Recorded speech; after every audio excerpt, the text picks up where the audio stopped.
समझो क्या है। हिंदी में इसको कहते हैं परिवहन। ठीक है, ट्रांसपोर्टेशन का मतलब होता है एक जगह से दूसरे जगह किसी भी चीज़ को या फिर ह्यूमंस, एनिमल्स या कोई ऑर्गेनिज्म को या किसी सामान को एक जगह से दूसरी जगह ले जाना। अब ट्रांसपोर्टेशन की नीड क्या है? Organisms need transportation. मैं ऑर्गेनिजम्स की नहीं बात करता हूँ, दूसरे एस्पेक्ट में आता हूँ। Why do we need transportation? पहले आप ट्रांसपोर्टेशन समझ जाइए कि ट्रांसपोर्टेशन का नीड क्यों है, फिर हम लोग बात करेंगे कि why living organisms need transportation. Suppose करो कि एक नया स्कूल खुला है और वहाँ पे 10-12 टीचर्स हैं। ठीक है, और क्योंकि स्कूल नया है तो एडवर्टाइजमेंट हो रहा है, हमारे डिफरेंट एरियाज़ में एडवर्टाइजमेंट हो रहा है और बच्चे भी हैं। बच्चे चाह रहे हैं कि हम स्कूल जाएं क्योंकि यहाँ पे फैसिलिटीज़ अच्छे हैं, फैकल्टीज़ हैं, लेकिन बच्चों का जो दूरी है वो काफ़ी ज़्यादा है, जिसके वजह से बच्चे स्कूल तक नहीं पहुँच पा रहे और स्कूल से काफ़ी डिस्टेंस होने के वजह से, ठीक है, स्कूल में जो बच्चों की संख्या है वो कम है। अब इस दोनों के बीच में काम आ रहा है ट्रांसपोर्टेशन। इन दोनों के बीच का जो गैप है उसको पूरा कर रहा है ट्रांसपोर्टेशन। यानी कि अगर कोई वैन हो, व्हीकल हो, ठीक है, व्हीकल हो, ऑटो हो, बस हो, ठीक है, कुछ भी हो, जहाँ पर जो बच्चों को स्कूल तक ला सके, तो बच्चे भी सेटिस्फाइड, बच्चे स्कूल आ गए नॉलेज के लिए, ठीक है, और स्कूल जो है उसको भी फाइनेंशियल हेल्प मिल गया कि स्कूल रन कर सकेगा। तो एक जगह पे रिक्वायरमेंट है, ठीक है, और दूसरे जगह पे नीड है। ठीक है, एक जगह पे रिक्वायरमेंट है, ज़रूरत है, और दूसरा जगह पे नीड है, बच्चों को नीड है कि हम अपने आप को एजुकेट करें। तो इन दोनों के बीच के दूरी को जो कम करता है, ठीक है, जो इसको सॉल्व करता है वो है ट्रांसपोर्टेशन। ये तो हुई स्कूल की बात। दूसरी बात करते हैं कि कहीं पर मान लो मैंगोज़ बहुत ज़्यादा है, ठीक है, और सिटीज़ में, क्योंकि सिटीज़ इतना ज़्यादा डेंस होता है, इतना पॉपुलेटेड होता है, तो यहाँ पे ऑर्चर्ड के लिए जगह नहीं है, बगीचे के लिए जगह नहीं है, और गाँव में जगह ही जगह है, ठीक है, लेकिन वहाँ पे लोग पे करने वाले कम हैं। तो एक जगह पे मैंगो का बगीचा है और दूसरे जगह पे लोग हैं जो डिमांड करते हैं कि हमको अच्छे अच्छे फ्रूट्स मिले। पैसा है उनके पास लेकिन अच्छे फ्रूट्स अवेलेबल नहीं हैं। फिर इन दोनों के बीच आ जाता है एक व्हीकल जो वहाँ से मैंगो लाएगा, शहर तक पहुँचाएगा, शहर वाले उसको परचेज़ करेंगे और पैसा देंगे। ये पैसा ट्रांसपोर्टेशन वाले अर्न करेंगे और ट्रांसपोर्टेशन वाले किसको देंगे? फार्मर्स को देंगे। तो इन दोनों के बीच में भी ट्रांसपोर्टेशन का काम हो रहा है कि नहीं हो रहा है? ठीक है, अब हम लोग आते हैं, आपको ट्रांसपोर्टेशन वर्ड क्लियर हो गया, कहीं कोई दिक्कत? अब हम लोग बात करते हैं कि लिविंग ऑर्गेनिजम्स में क्यों ज़रूरत है ट्रांसपोर्टेशन का। ठीक है, तो फूड हम लोग कहाँ पे लिए? माउथ में। कहाँ लिए? माउथ में। माउथ से कहाँ आया? ऑइसोफेगस में। कहाँ आया? ऑइसोफेगस। ऑइसोफेगस से कहाँ गया? स्टमक में। ठीक है, और फिर स्टमक से कहाँ गया? स्मॉल इंटेस्टाइन में। ठीक है, स्मॉल इंटेस्टाइन से गया लार्ज इंटेस्टाइन में, और लार्ज इंटेस्टाइन में एनस के थ्रू, ठीक है, लार्ज इंटेस्टाइन का जो लास्ट पार्ट है जिसको हम लोग बोलते हैं क्या? रेक्टम। ठीक है, और रेक्टम में इस बार भी ये क्वेश्चन आया था, what is the name the muscle that name where are the sphincter muscles present. मैं बता रहा हूँ तो ये भी बता दूँ, बोर्ड्स में मैंने बताया था बच्चे को। स्पिंक्टर मसल्स, ठीक है, स्पिंक्टर मसल्स कहाँ प्रेजेंट होता है? रेक्टम के लास्ट पार्ट पे, यानी कि एनस पे। तो एक पार्ट तो दिया हुआ था, दूसरा बच्चे को पता नहीं था। दूसरा कहाँ पाया जाता है? दूसरा पाया जाता है स्टमक में। कहाँ पाया जाता है? स्टमक में। स्टमक का जो एंड रहता है यहाँ पे होता है पाइलोरिक स्पिंक्टर।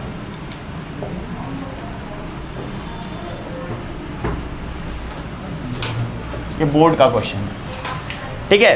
तो यहाँ पर एक स्पिंक्टर मसल्स प्रेजेंट रहता है। जैसे ही फूड धीरे धीरे करके ब्रेक डाउन होता है और कॉम्प्लेक्स से सिंपल सब्सटेंस में कन्वर्ट हो जाता है, तो ये फर्स्ट पार्ट में आता है स्मॉल इंटेस्टाइन का, जिसका नाम क्या है? ड्यूडेनम। क्या नाम है? ड्यूडेनम। हम लोग यहाँ पर बात कर रहे हैं फूड कहाँ आया? माउथ में। माउथ से फिर ऑइसोफेगस, ऑइसोफेगस से स्टमक। ठीक है, स्टमक में फूड काफ़ी देर तक रहा, ब्रेकडाउन हुआ। स्टमक में कौन कौन सा एंजाइम है? नंबर 1 है पेप्सिन। क्या है नंबर 1? पेप्सिन। नंबर 2 क्या है? नंबर 2 है हाइड्रोक्लोरिक एसिड। क्या है नंबर 2? Hydrochloric acid. और नंबर 3 है म्यूकस। क्या है नंबर 3? म्यूकस। अब इसमें आ ही गए हैं तो इसका भी काम समझ लेते हैं। पेप्सिन का काम है प्रोटीन को कन्वर्ट करना पेप्टोन्स में। किस में कन्वर्ट करना? पेप्टोन्स में। हाइड्रोक्लोरिक एसिड का क्या काम है? हाइड्रोक्लोरिक एसिड का काम है to kill germs present in food. Food में जो जर्म्स रहते हैं उसको मारने का काम किसका है? हाइड्रोक्लोरिक एसिड का। ठीक है, और साथ ही साथ कभी कभी बोर्ड्स, क्योंकि बोर्ड्स है, कभी कभी बोर्ड्स में आ जाता है what is the another function of hydrochloric acid besides killing the germs. तो ये तो सबको पता है कि हाइड्रोक्लोरिक एसिड है भाई, जर्म्स को मार देगा। ठीक है, सबको पता है। दूसरा फंक्शन याद नहीं रहता है। अब बोर्ड्स हमेशा ऐसा ही क्वेश्चन पूछता है जहाँ आपको पता है लेकिन फिर भी आप कंफ्यूज हो। तो दूसरा इसका फंक्शन है to provide an acidic medium, for the function of pepsin. क्या है दूसरा? To provide an acidic medium for the function of pepsin. ठीक है, अब हम लोग आगे बढ़ते हैं। बहुत ज़्यादा मैं बताने लगूंगा तो आप कंफ्यूज हो जाओगे। ठीक है, इसलिए अभी उतना मत सुनो। स्मॉल इंटेस्टाइन में अलग अलग एंजाइम्स है। लिवर से सिक्रेट होता है बाइल जूस। ठीक है, स्मॉल इंटेस्टाइन में जो एंजाइम्स हैं उसमें हो गया एमाइलेज, दूसरा हो गया लाइपेज, और तीसरा हो गया एक्सोपेप्टिडेजेज। अभी मैं नहीं बताऊंगा कि इसका फंक्शन क्या है। ठीक है, वो जब हम लोग आगे पढ़ेंगे तब हम लोग बात करेंगे एक्सोपेप्टिडेजेज। ठीक है, उसके बाद लार्ज इंटेस्टाइन में कोई एंजाइम्स का सिक्रेशन नहीं होता है। यहाँ पर जो फूड है वो टोटली स्मॉल इंटेस्टाइन में डाइजेस्ट हो चुका होता है, और फूड क्या बन चुका होता है? ग्लूकोज। क्या बन चुका होता है? ग्लूकोज। ठीक है, ग्लूकोज बन चुका होता है, और जब सेल्स के पास पहुंचते हैं तो एमिनो एसिड्स के फॉर्म में भी पहुंचते हैं। ठीक है, फिर यहाँ से जो लार्ज इंटेस्टाइन है, यहाँ पे जो अनडाइजेस्टेड फूड है उसमें जो बच जाता है मिनरल्स। क्या बचता है? मिनरल्स। और क्या बचता है? और बचता है वाटर। क्या बचता है? वाटर। ये जो लार्ज इंटेस्टाइन के वॉल्स हैं वो उसको एब्जॉर्ब कर लेते हैं। आप कभी नोटिस करना, अभी गर्मी का समय है, अगर आप ज़्यादा बात करते हो तब ये चीज़ को फील करोगे, कम बात करते हो तो फील नहीं करोगे। आप अभी के टाइम में अगर रफेज नहीं लोगे, ठीक है, रफेज में आ गया आपका टोमेटो, रेडिश, ठीक है, कुकुम्बर, ठीक है, अगर ये चीज़ आप नहीं लोगे, आप बात करोगे, आप देखोगे बहुत बार आपका माउथ ड्राई हो रहा है। क्यों ड्राई हो रहा है? आपको पता है कि हम लोग इनहेल कर रहे हैं ऑक्सीजन, एक्सहेल क्या कर रहे हैं? Carbon dioxide. ठीक है, लेकिन हम लोग जब कार्बन डाइऑक्साइड एक्सहेल कर रहे हैं उसके साथ साथ जब हम बोल रहे हैं तो वाटर भी हमारे माउथ से यूज हो रहा है। ठीक है, जब हम लोग एक्सहेल करते हैं तो वाटर भी हमारे माउथ से रिलीज़ होता है। अब वाटर जो हमारे बॉडी की रिक्वायरमेंट्स को पूरा करने के लिए, ठीक है, और हम उसको बार बार बोल रहे हैं, तो हमारे बॉडी से जो वाटर ड्रेन आउट हो रहा है वो भी कहीं ना कहीं हमारे बॉडी को फिर से चाहिए। तो आप पानी पीते हो, ठीक है, आपका बॉडी उसको यूटिलाइज़ करता है, जो एक्सेस वाटर होता है वो यूरिन के फॉर्म में हमारे बॉडी से बाहर चला जाता है। लेकिन जो लार्ज इंटेस्टाइन है वहाँ पर वाटर को वो कंटेन करके रखता है, ठीक है, और वो हमारे इंटेस्टाइन्स को वाटर का प्रॉपर सप्लाई करते रहता है, जिसके वजह से अगर हम कंटिन्यूसली बोलते भी हैं तो हमें हमें बहुत ज़्यादा प्रॉब्लम नहीं होता है, ठीक है, क्योंकि एनर्जी का कंटिन्यूस यूज़ हो रहा है, वाटर का भी कंटिन्यूस यूज़ हो रहा है। तो गर्मी के समय में बहुत ज़रूरी है कि आप रफेज लेते रहें। अगर आप रफेज नहीं लोगे तो आपको इफ़ेक्ट पड़ेगा। लास्ट पार्ट है जो यहाँ से जो अनडाइजेस्टेड फूड लार्ज इंटेस्टाइन में आया। लार्ज इंटेस्टाइन का भी 3 पार्ट होता है, आपने कभी नोटिस नहीं किया होगा। First one is caecum, second one is colon and third one is rectum. तो रेक्टम से अनडाइजेस्टेड फूड बाहर चला जाता है, ठीक है। अब हम लोग जो इतना बताएं उसका हम लोग अगर समराइज़ करें तो मैं बताना ये चाहता था कि फूड हमारे स्टमक में गया, ठीक है, लेकिन मैं हैंड से आराम से लिख रहा हूँ, तो हैंड्स को कहाँ से एनर्जी मिल रहा है? ये जो फिंगर्स हैं इसको कहाँ से एनर्जी मिल रहा है?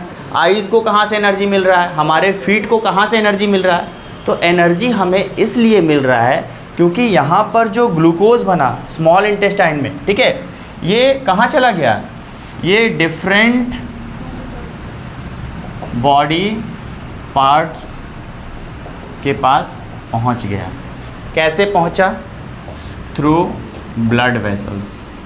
कैसे पहुँचा? Through blood vessels. अब ये जो ब्लड वेसल्स है, ठीक है, ये किसका पार्ट है? ये है ट्रांसपोर्टेशन का पार्ट, ठीक है, यानी कि सर्कुलेटरी सिस्टम।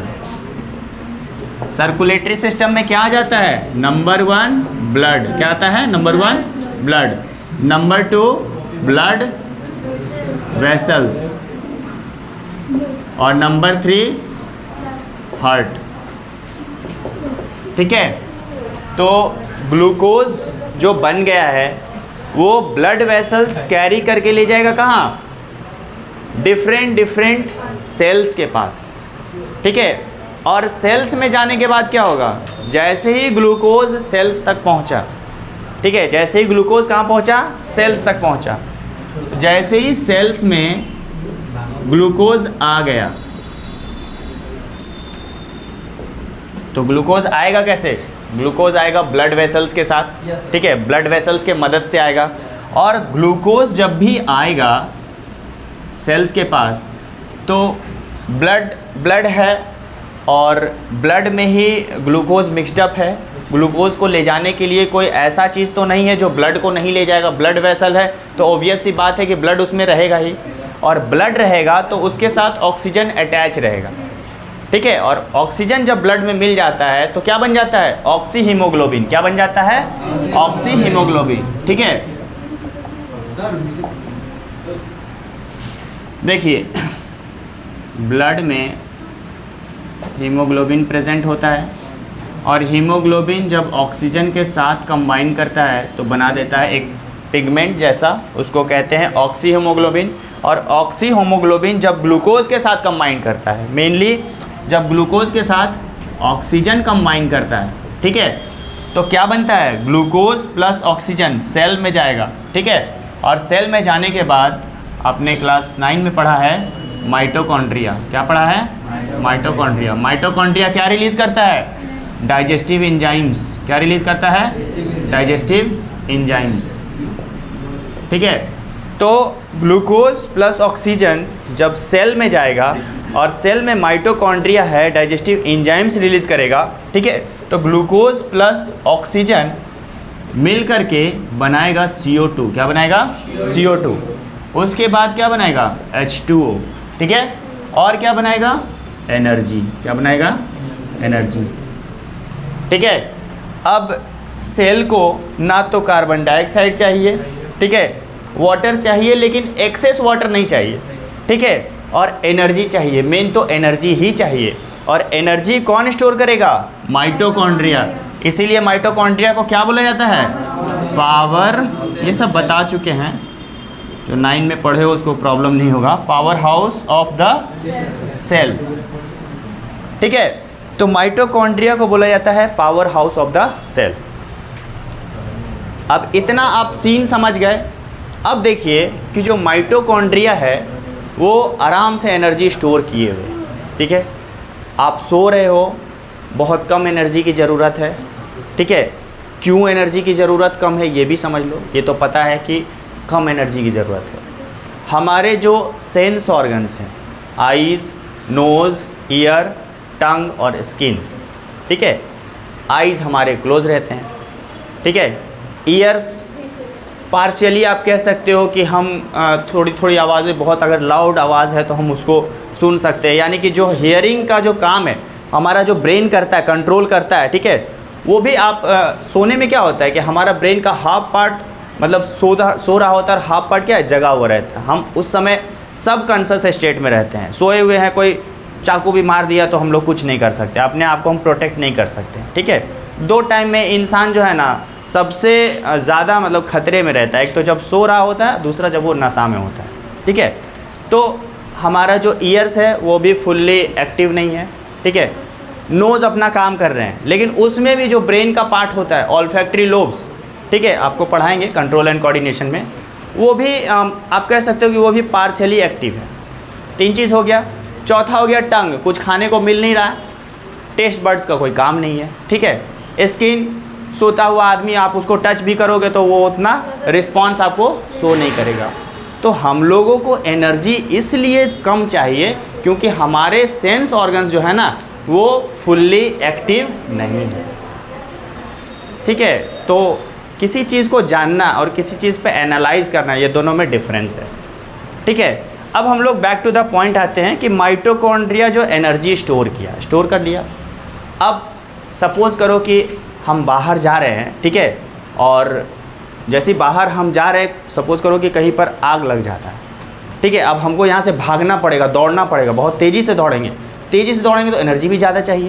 तो अब ये माइटोकॉन्ड्रिया क्या करेगा, अब ये माइटोकॉन्ड्रिया, ठीक है, अब ये माइटोकॉन्ड्रिया जो एनर्जी को स्टोर किए हुए हैं, ठीक है, वो हमारे बॉडी को सप्लाई करेगा। कहाँ से सप्लाई करेगा, कैसे सप्लाई करेगा, ठीक है, इसके बारे में भी आप पढ़ोगे कंट्रोल एंड कोऑर्डिनेशन में, ठीक है। क्या होता है कि हमारे बॉडी में 2 तरह के एंजाइम्स होते हैं, ठीक है। ऐसे तो बहुत सारे एंजाइम्स हैं, लेकिन 2 स्पेशल तरह के हैं। एक है ग्लूकागॉन, क्या है, ग्लूकागॉन, और दूसरा क्या है, इंसुलिन। क्या है दूसरा, इंसुलिन। और ये दोनों कौन रिलीज़ करता है, पेंक्रियाज। कौन रिलीज़ करता है, पेंक्रियाज।